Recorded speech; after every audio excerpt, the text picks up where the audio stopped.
दोस्तों, आपने इन गोदी एंकरों को अपने फूफा जी से ये सवाल करते हुए तो सुना ही होगा कि आप कौन सा टॉनिक लेते हो और आप थकते क्यों नहीं। लेकिन आज मैं इनसे एक सवाल करना चाहता हूं कि आप लोग कौन सी जड़ी बूटी खाते हो जो आप चापलूसी करते करते नहीं थकते, क्योंकि आपकी जो ये चापलूसी है ना, वो इस देश को गड्ढे के लिए लेकर जा रही है। दोस्तों, इनको जरा भी शर्म नहीं आती कि इस देश का क्या हाल है, इस देश की क्या समस्याएं हैं। ये कभी भी और कहीं भी अपने फूफा जी की बढ़ाई करने में लग जाते हैं। चाहे देश का कोई भी मुद्दा हो, ये सिर्फ अपने फूफा जी का ही पक्ष रखते हैं। अगर कोई विपक्ष का प्रवक्ता इनसे जरा तीखा सवाल कर लेता है तो ये लोग उसको अपने चैनल पर बोलने भी नहीं देते और अपने फूफा जी की सारी कमियों को छुपा देते हैं और कमियां निकाल देते हैं विपक्ष के अंदर। अभी जो राहुल गांधी ने नारा दिया हुआ है, गद्दी छोड़ वोट चोर, यानी कि वोट चोर गद्दी छोड़, ये नारा राहुल गांधी ने दिया हुआ है। लेकिन ये नारा भी इतना नरेंद्र मोदी जी को बुरा नहीं लग रहा है जितना कि इन गोदी एंकरों को लग रहा है, क्योंकि जो चापलूसी का चूरन चाट रखा है ना, उसकी वजह से ऐसा ही होता है। इतना तो कुत्ता भी वफादार नहीं होता जितने ये गोदी एंकर वफादार हैं। कभी भी अपने फूफा जी के बारे में कोई एक शब्द भी ये गलत नहीं सुन सकते, क्योंकि अगर देश की जनता सवाल करेगी तो सत्ता में बैठे हुए लोगों से करेगी, ना कि विपक्ष में बैठे हुए लोगों से। लेकिन ये लोग चाहते हैं कि इनके फूफा जी से कोई सवाल ना किया जाए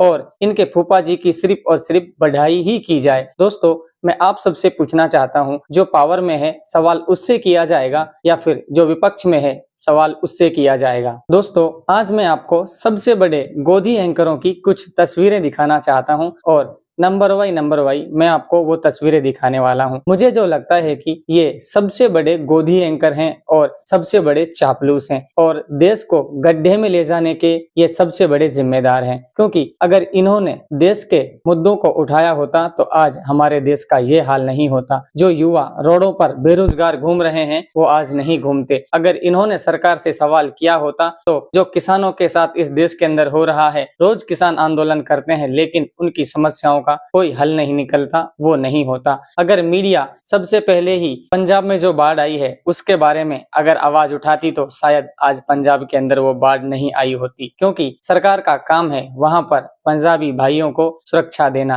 और उस बाढ़ से राहत दिलाना। देखिए दोस्तों, ताज्जुब की बात है, जब देश के आम लोगों ने पंजाब के लिए मदद पहुंचा दी उसके बाद में हमारे मोदी जी को ख्याल आता है और जब वहां पर इतनी सामग्री पहुंच जाती है कि वहां पर उन लोगों को अभी फिलहाल सामग्री की जरूरत नहीं है, तो हमारे देश के प्रधानमंत्री अपने सपने से उठते हैं और वहां पर सामग्री भेजते हैं। लेकिन पंजाब के लोगों को भी सल्यूट है कि उन्होंने मोदी जी की जो सामग्री पंजाब जा रही थी उसको वैसा का वैसा ही वापस लौटा दिया। मैं ये नहीं कहता कि केंद्र सरकार ने पंजाब के लिए कुछ नहीं किया, वहां किया है, लेकिन तब किया है जब उनको जरूरत ही नहीं रही। अगर करना था तो उन लोगों को तब देना था सहारा जब उनको जरूरत थी। और इन गोदी एंकरों को जरा भी शर्म नहीं आई कि पंजाब के लिए आवाज उठाएं, लेकिन ये लोग सिर्फ और सिर्फ चापलूसी करने में लगे रहे, क्योंकि ये इंटरनेशनल चापलूस हैं। किसी भी देश की मीडिया का स्तर इतना नीचे नहीं गिरा हुआ है जितना कि हमारे देश की मीडिया का स्तर गिर चुका है। इनको सिर्फ